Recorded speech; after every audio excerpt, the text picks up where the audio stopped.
All right, you ready, Chappy? And take one. All right. Give Mom a kiss. Hey, buddy. All right. Okay, so my labor was very atypical. Nothing I had learned, prepared for, read about, researched, or even really heard about from other women was kind of what my labor was like. So it all starts with the week before I went into active labor. I had about 6 days leading up to the labor or the birth. Now I fully believe this was my early labor. It just went on for 6 days. I had very specific back pain, like in the right lower side of my back. I had, I think, one episode of it on a Monday, just pretty brief, not super intense, but a different kind of back pain than I've had. And I've had a lot of back pain in my life, so it was just very different. That only lasted about 5 minutes. I got in the bathtub, it went away. I thought that was strange. And then Tuesday, really early in the morning, like 4 a.m., I started having the same position pain on the same place, just worse. And I had to be like on my hands and knees and breathing through it, which I know sounds silly now that I know I went into labor a little bit after this, that I didn't think it was labor, but it was just back pain, and it was very isolated. It wasn't radiating like the midwives were telling me back pain would be like, or back labor would be like. It was just felt muscular and like I had a spasm, but I had to be on my hands and knees, and it like brought me to tears. And I had to wake Brandon up, and he had to come to the CrossFit gym I work at, and I would say help me coach, but he basically coached, and I gave him my plan and I kind of said the stuff here and there, but I was so uncomfortable. I had the TENS unit on my back, the stim machine. I had a heating pad on my back. I was constantly massaging it, which, you know, made it feel a little bit better, but didn't make it go away. It made me kind of just sick to my stomach a little bit. And while Brandon did a wonderful job substitute coaching, I kind of laid on the couch. I walked around. By the end of the workout, I could walk around a little bit. And it hadn't gone away, but it had gotten like a little bit better, so I could speak to people and not look like I was dying. That episode lasted about 4 hours, and then I believe that it totally went away. And then that was a Tuesday, and I didn't have any issues that night. I thought, this is great. It's whatever that was. It was probably like the baby's head. He probably moved, gave me a little bit of relief. And then Wednesday, I had more issues. I had already told my bosses for the different places I coach at to say that I'm done coaching at this point because I couldn't be reliable. I never knew when, like, an episode or a spasm, as I was calling them back then, now I call them probably contractions. I couldn't be relied on anymore because I never knew when I was going to need to be like on my hands and knees, breathing and maybe crying. So that was not going to work. So at that point, I was pretty much done coaching, and I didn't have any personal clients left or anything. And we wrote the midwives. I had an actual appointment with the midwives on, I think, Wednesday. And it was a little bit sore there, but definitely flared down. I wasn't in the middle of a spasm. I'd only had 2 episodes so far. And again, they were like, it's not really radiating like back labor. I don't think it's back labor. You know, go to your chiropractor, get a massage. And everything I read about supported what they did tell me. Then they gave me, you know, just a little bit of information in case it came back in the middle of the night or something, which it did, of course, since I said I thought it was getting better. I don't remember now which night. I think it was Wednesday night. It got really bad again. Early in the morning, I got out of bed, couldn't sleep. I was in the living room. The only position that really gave me relief was, you know, I stay on my hands and knees, but basically I was butt in the air, on my knees, on my elbows, breathing through everything. That seemed to be just the natural position that my body went into, and the only thing that I could work through the pain for. And these were not short episodes. These weren't like 30-second contractions. These were like anywhere from 10 to 20 minutes long, which was the hardest part for me. It wasn't just like a burst of pain and then just get through it quick. It was a long time of sitting there, and it just wiped me. Like, it took everything out of me to just deal with these over and over. And then since that happened Wednesday night, Thursday we were finally calling the midwives. They got us set up with the Alta Bates Hospital. They wanted to rule out kidney stones just because your kidneys are also there. My back was so tender. No one really thought it was kidney stones, but we had to rule it out. So that was a pretty rough day.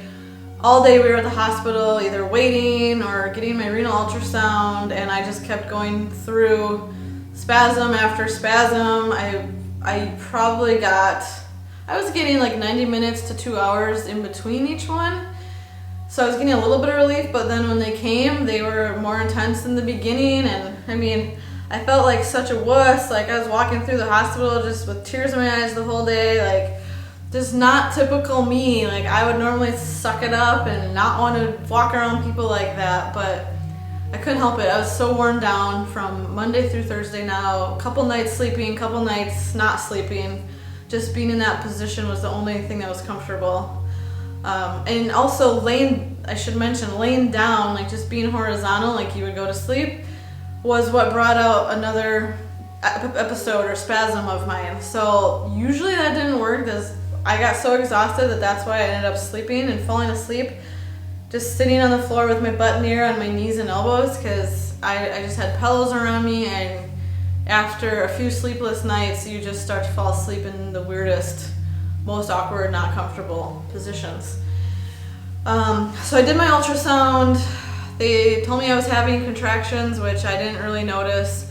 I didn't really have Braxton Hicks in my pregnancy until after 37 weeks, and I don't know, I had a couple at night, nothing super crazy, so I barely had even experienced any kind of uterine tightness at all in my pregnancy.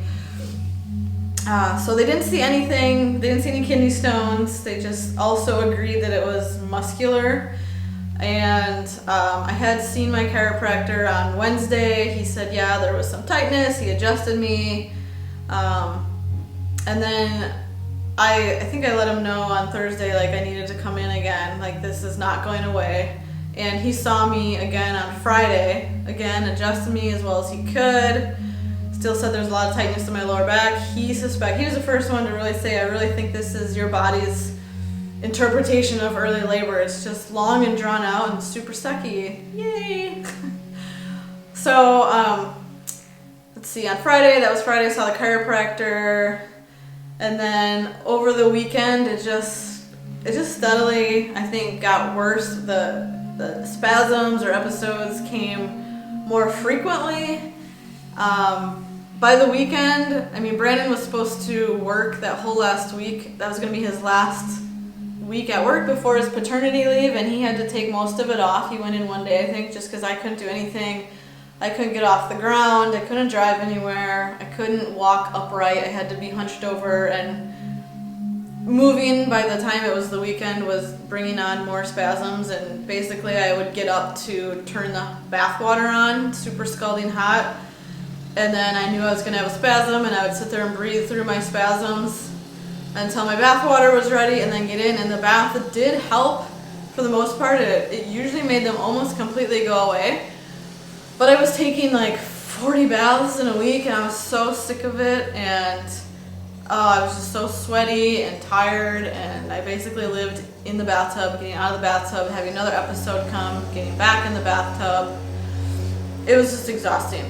So, Monday night, we finally got in to try acupuncture, because at this point, we were just exhausting all options. So, and I wasn't going in for the labor-inducing acupuncture, just some muscular relief. So I was on the table in my favorite, on my knees, on my elbows position for the acupuncturist, and he told us to come back, in 3 days if I wanted to try the labor-inducing acupuncturist, because at this point I was 40 weeks, 3 days pregnant. So literally on the drive home from acupuncture is when I went into like actual active labor pretty quickly. And I don't know if it was the acupuncture or if it was just coincidence or what. But we stopped on San Pablo Ave to get Mexican, and Brandon went in to get our food, and I was out in the car, and I still had my back ache. I wasn't in like a full-out attack spasm at the moment, but my back ache was just there all the time now, and driving was just really uncomfortable at this point. And when I was waiting for Brandon in the car, I started just getting like a really weird pressure, and I felt like a stomach ache, but it was in my pubic bone, which I know doesn't make any sense. But that's what it felt like. I had like a really strong pubic bone pain that would kind of flare up and my back would get bad. And also I thought something was different because I kind of got like panicky and I couldn't sit in the car anymore. I had to get out. I was on the sidewalk just breathing and squatting down and just like I just couldn't be in the car. Can't explain it. I just couldn't be in the car anymore. And Brendan came back and I told him about it, and then it kind of had passed, but it was still like something was up. Got home, about 10 minutes later, I had another little flare up of pubic bone pain with my back pain, and then got through that okay, ate some of my quesadilla, and then after that it just kind of cascaded, like started coming super fast, really intense. It got really strong. I would just drop down wherever I was at on my hands and knees in the hallway, in the bathroom. I took like 6 more baths, I think, because I needed the water to keep continuously being scalding hot.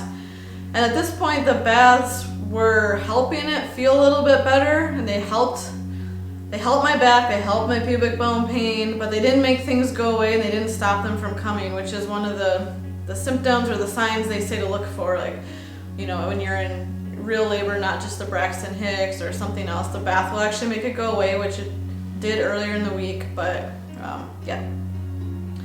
By the time, I mean, it was still really confusing. I had always been taught and been prepared for uterine labor, like uterus contractions, and you know, like Braxton Hicks, only stronger and worse, and I still felt nothing in my uterus, and I'm sure my uterus was contracting because it has to, but it was nothing compared to my back pain and my pubic bone ache, and my back pain was now starting to radiate around the sides into my hips, more like what the midwives described back labor was like, which was like kind of a huge fear because I just didn't want any more back pain. My back was tapped out with pain tolerance and sleep deprivation already, and this whole time I had just really been hoping to resolve the back issue before I went into labor so I could go into labor strong and healthy and ready to put my game face on and fight and deal with pain. And I was just so cashed out after 6 days of this that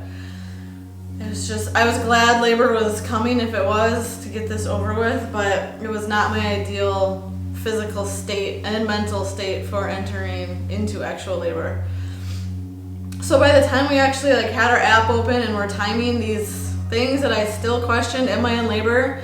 It was either one of two things. I was either dying or I was in labor, even though it was nothing like normal labor. So I assumed I had to be in labor. We sent some screenshots of my timed contractions to one of the midwives that was on call, and by the time we even started them and thought this has got to be it, I was anywhere from 90 seconds apart to 3 or 4 minutes apart. The midwives wanted us to come in when we were 4 minutes apart, lasting a minute long, at least for an hour steady. And mine were over a minute, anywhere from like 45 seconds to 90 seconds. And like I said, just coming all the time. So I was like, my biggest fear was getting to the birth center too early and having to leave, or like just riding the car was awful, so I didn't want to be turned away and have to ride in a car again. So I wanted to wait as long as possible and not get turned away. Just because I had, you hear so many stories of people going to the hospital too early, going to anywhere too early and having to leave. And it was, I was in so much pain. I couldn't imagine being turned away, but I didn't know. So anyway, the drive to the birth center, I think we got to the birth center around 2 o'clock in the morning, 2:15 maybe. The drive to the birth center was horrendous. Just horrible. I was on the floor in the front seat, so facing the opposite direction, because I couldn't sit anymore. I had to be on my knees. Didn't make things that much better, but I had to be facing that way. So I think I probably had like four or five contractions in the car while we were driving. It was only like a 17-minute drive, but I just remember having my head buried and I felt every bump in the road, every crack, every like paint strip that was raised up on the road, I felt in my back. Anyway, so we got to the birth center, and when I got there, my favorite midwife was there, and my favorite student midwife was there, because you never know who's going to be on call or who you get. And I was like, oh, this is my dream team. This is great. This is exactly what I wanted. I couldn't have asked for anything else. Not that I didn't like any other ones. These were just people I really connected with. And so they take you into the prenatal room first to assess you, do the cervical exam, see where you're at, and if you're going to stay or just where you're progressing, make sure you're in active labor, which I was 110% sure I was in active labor at this point. I think I was probably going through some transition when I got into the birth center, because they started coming as soon as they were trying to do a cervical exam on me to see how dilated I was. They were coming so fast, they couldn't get an assessment right away. Every position they put me in to do the exam was something that brought out another contraction, like they wanted me to lay on my side or squat down or something, and the only thing I want to do is be on my hands and knees. I can't remember now, but I think that I got on my hands and knees for the cervical exam, or I was squatting, holding on to Brandon, or I don't even remember now, but I was doing something weird. And then they both examined me, and Brandon and I were both sitting there like, what is the number they're going to say? If they tell me a 1 through 3, I'm going to lose my shit and I just can't continue. So I didn't want it to be a small number. So by the time they actually got my exam done, they asked me if I wanted to know, and I was like, hell yeah, I need to know exactly where I'm at. And I was over 7 centimeters dilated by the time I got to the birth center. So we definitely waited long enough, almost too long. I was almost not able to walk around at all anymore in between. I almost had no time in between. So yeah, that was good. It was a little over 7 centimeters. They started the bathtub in one of the rooms for me. I got in that right away, and the worst thing about back labor is the midwives had always, for me, they had always related contractions to interval training.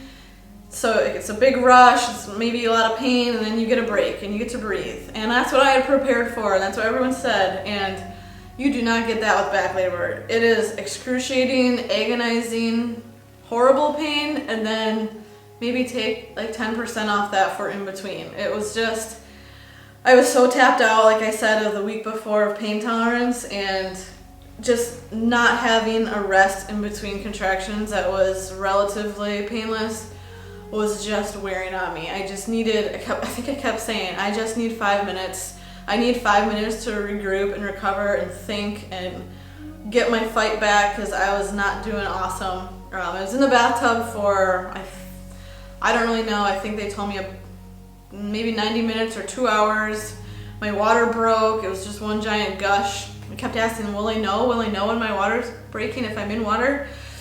But I did, because I was on my hands and knees in the bathtub looking down, and there was meconium in my water, meaning that Chappy had already had his first poo in the amniotic sac.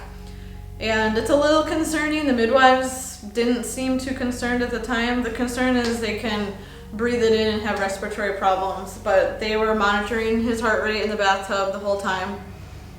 They didn't seem worried, and honestly at this point, I know this sounds terrible to some people, but I didn't care. I'm really glad people were there to care about Chappy, and in the long run, yes, I cared about my baby, but I was just in a whole different world in my own little pain cave, and if they weren't concerned, I wasn't asking any questions at this point. I just was trying to get through this and survive. I think at the end of my bathtub stay, the midwives were saying that it sounded like I was grunting more, like making a push noise more, and I noticed it now I think back. There was a little bit, not like when I really got the urge to push, but there was a little bit where I think I knew that I wanted to make progress faster, so I was maybe pushing on my own, and then there was just a little bit of an urge that I kind of went with. And then they asked me to get out. So we got out of the bathtub. They also wanted to assess my progress, how far dilated I was now. They said since I was kind of making noises like I wanted to push, that I might be almost there, and they were really positive and upbeat, and they were like, yeah, let's just get you out, get you checked. If you're close, we can just start pushing to get this baby out. And I was like, hell yeah, this needs to end now, like this needs to be done. So we got out, and they checked me, and I was only 8 centimeters, and I was like, felt so defeated because I had gone through so much agony, almost 2 hours of pain constantly, and I hardly made any progress. So they said that I could start pushing. I think one of the midwives was actually like pulling up on my cervix at the same time to try to help it recede. I got to 9 centimeters with like one push, and then I don't know how long it took me to get to 10, maybe like another hour. And in my mind this whole time, you get to 10 centimeters and it's home free. Like you just have to push then, and I felt, okay, got this, I'm gonna be a strong pusher. Just like a set of squats, only much harder. I can do this. You just gotta push, and I just needs to be over with. I can take anything like that. And that was just not what happened at all. In the long run, I stayed at 10 centimeters for, I don't know, 6 hours-ish. Maybe the midwives will say different. It was a long time. It was not just a few pushes, yay babies here. It was a long time of pushing, and I just remember feeling really defeated. Like I'm pushing as hard as I can push, and I feel like I'm a good pusher, and I'm going nowhere. So the problem was clearly the back pain, the back labor I was going through was because he was posterior, meaning his head came up sunny side up, so they're supposed to be face down when they're born, and his spine and head were running along my spine and tailbone, giving me so much back pain. Normally they can try to rotate. They did try to put their hands inside and rotate. They tried several times to do that. They weren't able to get any movement. He was really stuck, and then finally they discovered the top of his head was actually stuck and lodged behind my pubic bone, hence all my pubic bone aching and throbbing and feeling my contractions in my pubic bone. So it's kind of like every time I pushed, I'd make progress, and then it would just be sucked right back up from the part of his head that was stuck on the bone. And they kept telling me if I can just get past the pubic bone, it'll just slide right out. And I mean, it just didn't happen. I pushed as hard as I could. I thought for sure I could do it. It just wasn't working. All like my biggest fears that I read about came true that I never thought I'd have to deal with. Like both the midwives were on each side of me. They had a hand each inside of me pulling my pelvic bones apart, my sits bones, to when I was contracting, which, in case you're wondering, just makes contractions like 10 times worse. Not 5, but I would say 10. Anytime they touched me or moved me, it put me into a contraction, and it was just awful. So I had 2 hands inside me going through a contraction with what I now know is a ginormous head of Chappy. And that didn't work. They still, with their hands and my pushing and all of this stuff, they still could not get his head outside my pubic or under my pubic bone. So we tried a few more positions.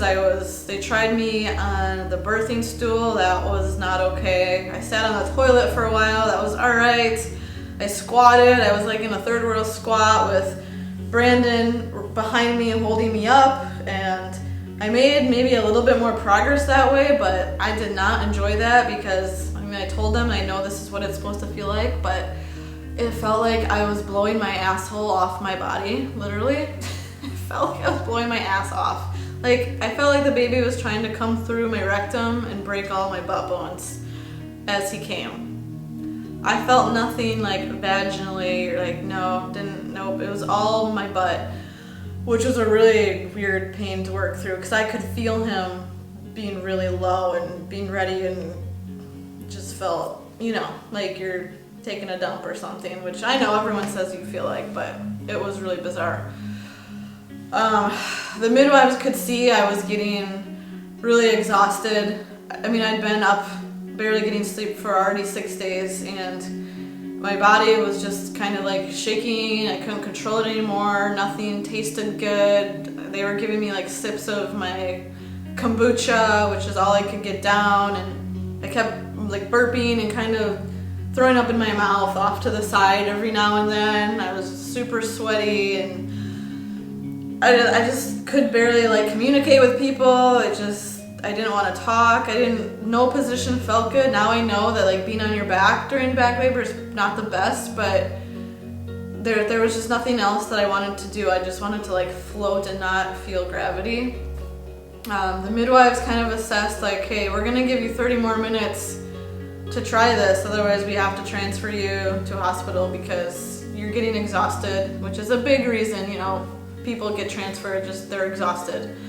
I remember, Brandon is like sore and still recovering physically with me from this labor because he was really in it with me. He was great. We were kind of reminiscing the other day about how much more involved dads are today, or some dads, I guess, like him, are today than like husbands a long time ago that just kind of waited outside in the waiting room and they're like, yeah, I have a son. And Brandon knows everything I went through to have our son now, so I feel like it's, they appreciate it a little bit more, they understand a little bit more.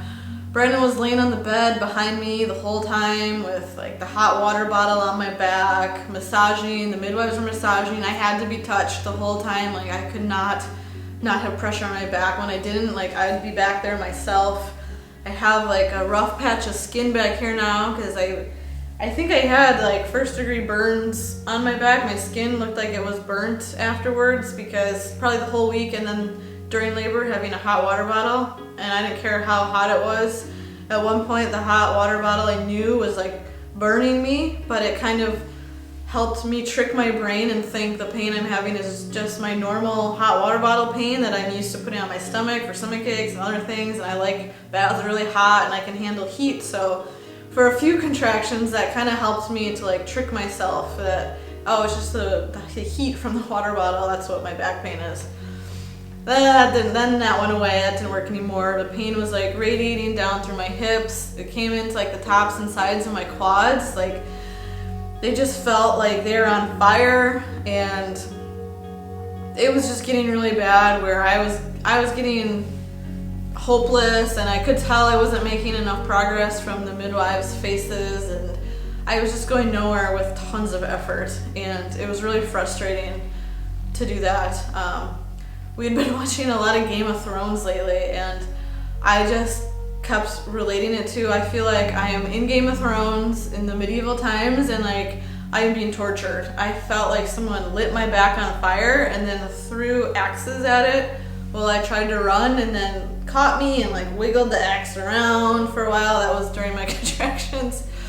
And I'm not trying to be super dramatic. I know other people have these things and they went through a lot of pain too, but like I was prepared for a lot of pain, and this surpassed it for sure. It mainly because it was all my back, and other people say back labor is just awful, but it was just a different realm of pain speed skating pain, cycling pain, CrossFit pain. Like I feel like I've done a life's work of bodily pain prep, and this was just, I don't think that helped me. Maybe it lasted longer because of that, but man, it was really, really awful.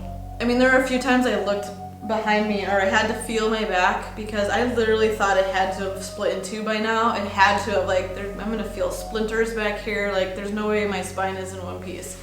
It was just insane. I researched back labor after I went through it, because you don't really research it before. You hear about it and they don't talk about it a lot. They didn't at the birth center, and I had never really talked to anyone that went through it. So I found some people on the pregnancy forums or whatever, or labor forums, and this is what one person said. This person writes, "It felt like I was gonna die, and if they hadn't given me the epidural, I for sure would have passed out unconscious from the pain. This was my 5th baby, and I had never had an epidural. I swear if I ever have another kid, I'm getting it right away if I'm in back labor." So that's one person. Back labor is excruciating. I have endured lots of different kinds of pain in my life, including being stabbed nearly to death. Back labor puts it all to shame. You will know if you are in back labor, which I thought that one was pretty funny. This is a great description. Back labor feels like a steel cable is wrapped around your spinal column and tailbone, being tightened between 2 industrial winches while someone beats you with a 2x4 with lamb chops singing, "This is the song that never ends," while a serial killer clown dumps gas on you and lights you on fire. Then the pain starts. So I really related to these because while these sound ridiculous, like, this is exactly what I felt like. I just couldn't believe I hadn't passed out from pain, and I wondered at what pain level do people actually pass out from, because if this isn't it, like, I just don't think I have that reaction to fall asleep or to pass out from. I screamed bloody murder throughout my whole labor as if a scene from a horror movie. My doula constantly applied pressure to my hips and back while I sat on a yoga ball against the bed on all fours. That was my only relief. It also felt like baby's head was a sharp knife trying to stab its way out through my tailbone. You will know when you're in back labor, but pray that you won't ever be. Yeah. So of course, I felt super lucky to have back labor. There was a point, definitely, where they had already talked about transferring me, but I knew I'd been 10 centimeters forever, and he was right there, and we were so close to delivering, and all I wanted to do was laugh about it and be in the bed with our baby and be done with this. But there was definitely a point where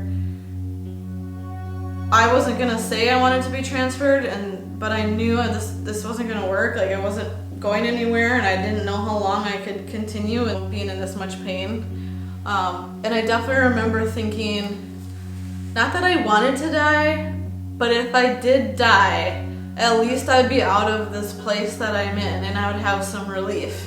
And Brandon and Chappy would probably be fine. Like, they could be okay together. Brandon would take good care. Like, these are the freaking crazy thoughts I was having. Like, clearly I don't want to die, but I kept thinking, if it happens, not so bad. I won't feel all this anymore. It was just a weird place. I was in a weird place. And I remember when I did have maybe a tiny bit of consciousness, and I like heard Brandon next to me. I kept hearing him for a little bit sniffle, and I looked up and he was just bawling. And I was just like, oh my gosh, I couldn't think, like, why is he crying? Like, I'm the one doing this. Why is he crying? And yeah, later, I mean, you'll hear from him, but he just said like how hard it was to see me do that, and I just was like, wow, like, I don't see him cry very often. It kind of like verified, yeah, this is really shitty. Like, if I can't be stoic and hold in my pain, like, I feel like I do a really good job of that in workouts, and mental strength is definitely something I like preach to people in the gym and talk about. Not that I'm like great at it all the time, but I think it's definitely something I've worked on, and yeah, that was just out the window. The midwives didn't reassure me that if I ever were to have another baby, it would just slide right out of me, and that I literally pushed long enough to have 3 babies from this birth, so that's nice to know. Anyway, so I think after about 3.5 hours pushing, which they normally say you should push 1 to 3 hours before you get exhausted, so I'd pushed well over 3 hours already. We decided we had to go to the hospital. Like, nothing's happening. I'm either gonna die or I'm not gonna die, but I had to go somewhere. So we went to Alta Bates, which was literally a 3-block car ride, but again, I felt like I had a baby's head coming out of my ass, and it was also an awful car ride with me in the front seat on my hands and knees, and we had a midwife in the back with us. The other midwife went ahead to get a wheelchair, which I could not sit on. I couldn't sit, so I was kind of slumped on my knees, and I knew I looked ridiculous because most women that go to the hospital in labor are still at like 3 centimeters, and I had been at 10 for hours, and I was moaning and grunting because I still would have contractions with the urge to push, even though I didn't want to push anymore at this point. Like, it still came and I couldn't fight it, so I was like grunting in my weird position with my hoodie on, and I'm sure I looked ridiculous, but whatever, it's a labor and delivery ward. So we got a room right away, which I was so grateful for. The 2 midwives came with us. That I knew that if I got transferred, they would be coming with me, which was so helpful. They streamlined the entire process. We got right into a room. They knew all the doctors there. They knew all the midwives that were there at the hospital. The midwife at the hospital kind of assessed me, and was like, yeah, she's been at 10 centimeters for a while. We're stuck behind a pubic bone. I remember saying, like, them suggesting I get some kind of epidural, and I mean, this is all the stuff I didn't want to do. I didn't want to get transferred to a hospital. I didn't want to have an epidural. All the things I didn't want, but there was, at the point I was at, like, this was my only decision. I don't regret anything I did because there was no pushing past it for me. Like, this was the end of the line. So they gave me a quarter of an epidural, just because I was so close already. So they gave me a quarter, and I could still move my legs and feel pressure with contractions.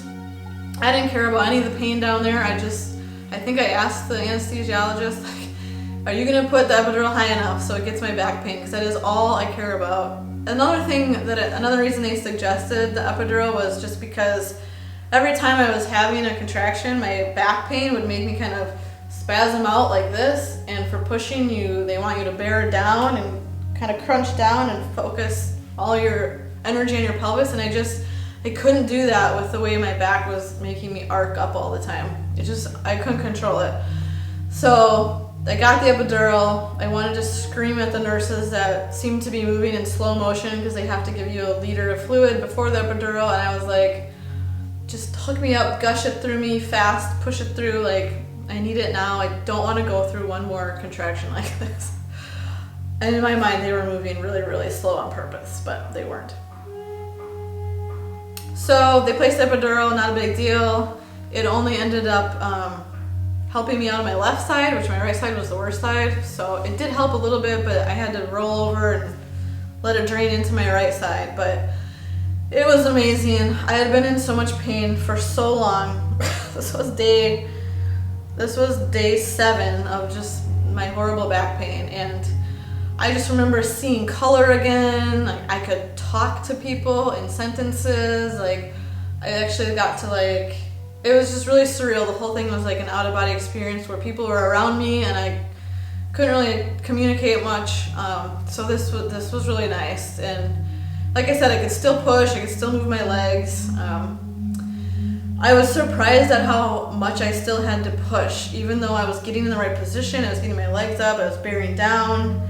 I mean, it was still exhausting. They gave me oxygen. I think I pushed for another almost 3 hours. Like, it was insane how long I had to push, which is why they said I should have had 3 babies by now.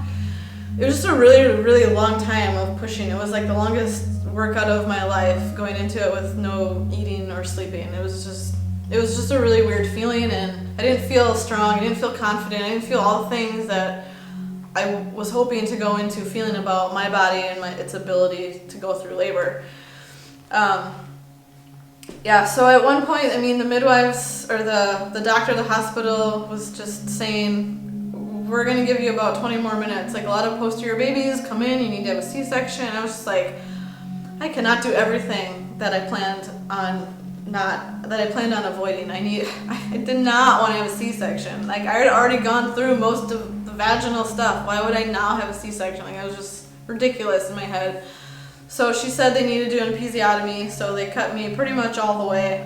I had 9 stitches, which again, I did not want to do, but this baby was not coming. I think the 3 things they had against me were the posterior positioning, his size. He ended up being 8.5 pounds when they all estimated him around 7, which is, I don't know how I produced that big of a baby, but I did. And then also the 3rd thing was his chin was up like this instead of tucked down, so it being up was what got the top of his head stuck on my pubic bone. And I think they had trouble trying to rotate his position because he was a larger baby. And I am not a large person. So again, like, it definitely makes me question, you know, your body doesn't make a baby that is too big for you. Your body makes a baby that fits your size, and maybe that's still true if his chin wouldn't have been up and the positioning would have all been wrong. Maybe I think he still would have fit okay, but it was just all three conditions combined made it really difficult. They gave me 20 minutes before taking me to do a C-section, and I think it was like on the last try or two that I got him out, because I was just like, there's no way I've gone through all this shit and I'm going to do a C-section anyway. There's no way. this is not fair at all. Like, I was getting very whiny, like, this is not fair. Nothing about this was fair.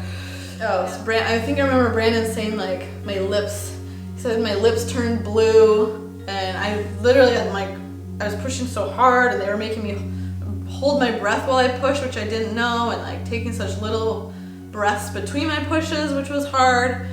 So I think I got him out on like the last try or two before I was going off to a C-section, because I was just putting my foot down like, hell no, I've gone through way too much shit to do that. We are doing this vaginally.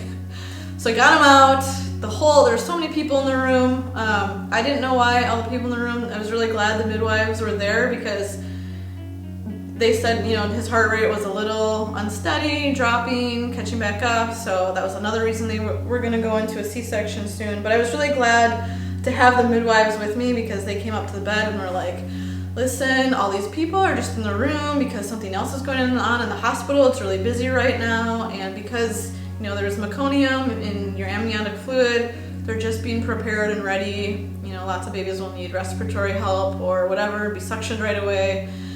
So they kind of like calmed me down, like why there were like, in my head there were like 20 people, and there might have been 10 in a little tiny room. That was a lot of people. I felt like I was on stage with my legs spread and all, yeah. Anyway, so at this point Brandon got to actually like be next to me, like hold my hand during contractions, not so much like laying down with me anymore at the birth center.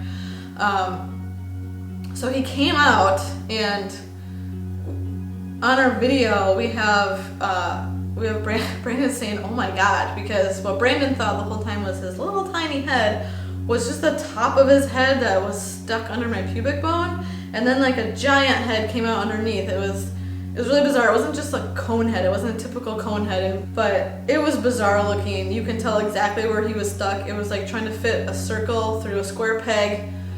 It was not happening. There was no way. I wasn't big enough to allow that to happen. It was just really weird. And he was covered in his poop, which all the videos I watched, I was just like, oh, it's so gross. I just want him wiped off first. And like, of course, with my own, like, I didn't care. I told them, like, I wanted to catch him, you know, so I like reached down and I pulled him up, and again, everyone was just kind of surprised at how big he was, and he didn't like feel like a newborn baby. He felt like just a regular baby to me. And he was covered in meconium and gross, and everyone kind of just like waited to grab him and suction him and help him if he needed resuscitation. And he just had his eyes open and cried right away and latched and started feeding within like a minute. And then he stopped crying. Like, he was just perfectly healthy and amazing. And they all were like, okay, he seems to be totally great, so we're not gonna do anything. Like, it was just a lot of buildup, like maybe problems, and for all the drama I had gone through, I just expected him to be in distress or something, and he just came out like, hey mom, and just started eating, so yeah, he did exactly what I would have done after all that. Just started eating, hungry, big effort. So yeah, that was the main part of it. What did I forget? Yeah, I don't know. It was kind of nice. Even though I didn't want to end up in the hospital, we had a good hospital experience for the most part. We got all the testing done, like the hearing test, his bilirubin, all the stuff you have to like normally go make appointments for. At the birth center they still do a newborn screen and test and all the metabolic, the heel prick things. But it was nice. Normally people stay 2 nights at the hospital. We only stayed 1. I wanted to just go home.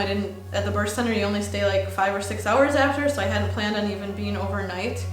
But it was really nice being overnight just because we didn't get much sleep still. Nurses came in and, did their job, but bugged us. So I probably got 4 hours sleep the first night. I'm sure Brandon wasn't comfortable on the little cot, but it was nice. They changed diapers for us. They gave us supplies. They helped me to the bathroom. It was a lot more like pampering and catering than we would have normally had at home. So it was in the long run, it was all right having to go to the hospital. Just, they always say be prepared for nothing to go right according to your birth plan. It's always good to have one. I had that in mind, and I think the week leading up really helped put that in perspective because I was in so much agony that I realized I don't care as much how this happens. I need to be done having pain, and I need to have this behind me and have a baby because this is crazy. And the whole time at the birth center, I kind of, I know it sounds silly, but I kind of forgot about the part where we go home with a baby because at that point, like I had kind of written about in my blog, I didn't have this huge motherly bond with Chappy yet. Like I cared about him, I cared about his well-being and if he was healthy, and did everything I could to make sure he was healthy while I was pregnant. But I wasn't one of those people that talked to him, and I didn't glow with excitement every time he jabbed me in my rib or moved. Pregnancy was a really weird thing for me, and maybe it was my relationship with my body has always been so controlled, and I didn't like feeling movement. It felt like there was an alien in my belly that I did not know, pushing on things that I did not enjoy. And though I know all that's normal, I didn't have the huge motherly bond type thing, which was fine because it all went out the window, as I wrote about in my blog. It all went out the window when he was born, and I wish I would have known how great he was going to be and how happy I was going to be to have him, because it would have made my pregnancy a lot easier. I wish you could see in the future and be like, he's actually it's only been a little over 2 weeks now since Chappy joined us, and it just seems it seems like a lot longer. Not that we're used to life like this by any means, any normal life, but it just seems like we've had him forever, and I can't imagine going back to my life without him. And I wish I would have told myself not to stress. I mean, people told me, but not to stress. I will have that bond instantly, which I did. Recovery has been a lot harder than I anticipated, mainly because I didn't anticipate having an episiotomy. That was really sucky. I mean, they did a great job, I think, but that was the vaginal recovery, I feel was fine. Maybe again that was overshadowed by the episiotomy pain. That was just really uncomfortable. I couldn't sit for 10 days unless I was on a side, and the worst part about that, which everyone who's had one knows, or maybe it's true for just vaginal, no episiotomy births too, but oh my god, pooping afterwards is so scary. Someone said it's like shitting glass, and mine wasn't that bad, but it was just scary because you don't want to push at all. You think you're just going to rupture and break all your sutures open, and it's painful.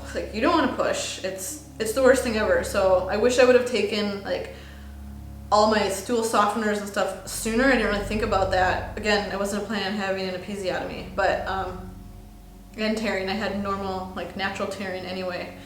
But I got home and got on the Miralax, magnesium, prune juice, Colace. I did all the stuff that I know how to do. But it was still really scary, and I had major anxiety about pooping afterwards. And after the first 3 or 4, I wasn't as scared. It was still very, very, very okay, I can do this. I got this. It was almost like going into labor again.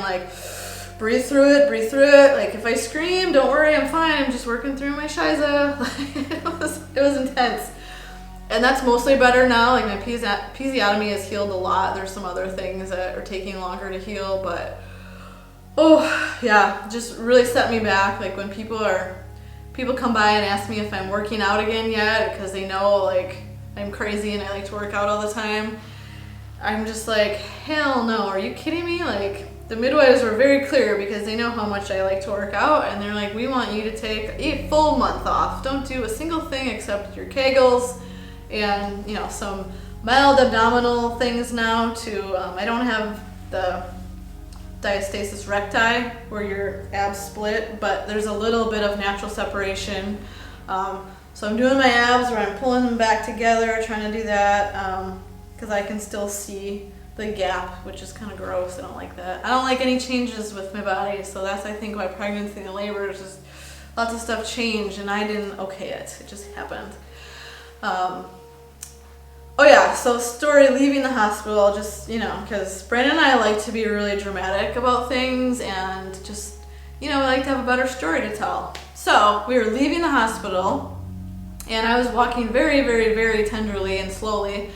Brandon had already gotten Chappy in the back seat, so I was going around to sit next to Chappy in the back, and I was kind of holding on to the car door frame to get in next to Chappy, and not Brandon's fault at all, but he got in the driver's side quickly and slammed all 3 of my fingers in the Volvo, like completely shut, and I screamed and I cried and he felt awful and it was all my fault, but he was like, oh my God, do we have to go back into the hospital? And I was like, no, I'm fine. It doesn't even hurt that bad. I'm just crying because I don't know what to do anymore. Like, I just been in so much pain for so long. I'm just gonna cry. It's not, I think my fingers will be fine. I just have to cry. Like, it was just a weird reaction of like, I can't take anything else. It was like I was on this weird game show. How much pain can you take in 24 hours or more, or whatever it was, or a week? And I had nothing else except to just cry about it. I don't think I cried all labor because that was so much pain. That didn't bring out tears. That brought out, you know, like death wishes, not tears.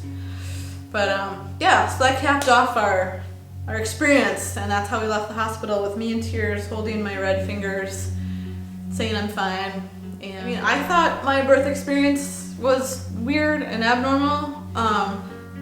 But of course everyone probably thinks it's like that because it's not what they're expecting, or they had no idea, they're a first time mom. But hearing everyone else's stories yesterday, there was one other woman that had back labor. Her experience was a little different too. We both had big babies and we're not big people, and we both talk about wanting to die, I believe we did.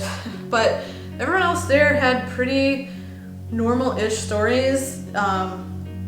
I mean, I do feel a little, in a humorous way, I feel slightly bitter when I'm listening to like the one person go and just talk about pretty much what I had prepared for and expected. You know, you go into early labor and you still hang around the house and you're comfortable and you do chores and you stay busy and you have like romantic time with your partner and it's really emotional and great, and then slowly you can handle your contractions because slowly they progress and they get faster and more intense, and you can start timing them, and then you go in, and it was nothing like that. It was not a nice build-up. We didn't have any romantic time. Brandon was exhausted from rubbing my back for 6 days, and then he rubbed my back for like 24 hours.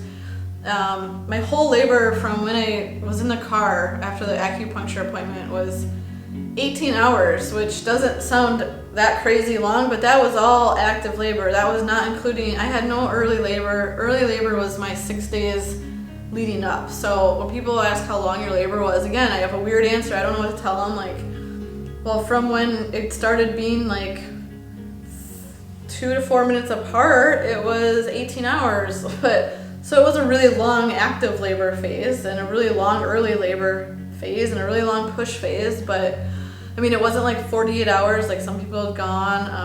I don't know if that's better or worse that it progressed so slowly for them, and mine just came on like bam, we're in labor. But yeah, just the more I hear other people's stories, the more I realize that mine was probably weird and atypical, and you know, that's fine. I'm weird and atypical, so I guess it's a good story. It's made me stronger, and I feel like I have been to like that line where I almost die and then I come back. So hopefully, like I always tell people, it's all perspective, and like my pain tolerance for other things, oh my God, it's gonna be so much higher now, I think. Like when I'm in a workout and things hurt, I'm just gonna go back to my day when I was in labor and in birth and giving birth and think, this is nothing. This is absolutely nothing. You know, birth was pretty traumatic for me just because it was so much more than I expected and different. Like, I had no uterus pain ever. I don't know what a uterus contraction really feels like. And while I know that's not pleasant and joyful either, I think I would have handled that a lot better. And I kind of feel a little bit gypped that when people are like, oh, what does labor feel like? I'm going to say, I have no idea what regular labor feels like. It's probably way different than what I experience. And from what I hear from other people and talk to other people, you know, the midwives had suggested, you know, like maybe see a therapist. Like it was pretty traumatizing for me. And I don't know if I'll have issues with labor. I don't think so because I can laugh about it already at 2 weeks and I'm so glad that it's over and we have such a good life now. Like, I don't think it's going to come up and haunt me, though I did have a dream that this was a dream and I still had to go through labor and that was a nightmare. But anyway, life is good now and I think being so happy with Chappy, that's helped me like heal a lot and just kind of be like, okay, that was horrendous. It's in the past and I'm never going to have to go through it again because Chappy's gonna be an only child, and if he's not, if we're crazy enough in the future, if I have any kind of inkling of back pain leading up, I will just be like, let's go epidural. Like, I do still believe in natural childbirth, and I hope that if I do it again, that I can do that, because I'm fairly confident I can do a normal labor with no drugs. But I know that if I have back labor again, which they said is very, very, very small chance I would have the exact same thing happen with all 3 conditions. I just know that I wouldn't go through it again and I would have to have an epidural and then I think I'd be fine. So I'm never gonna have to go through it again. It's made me stronger.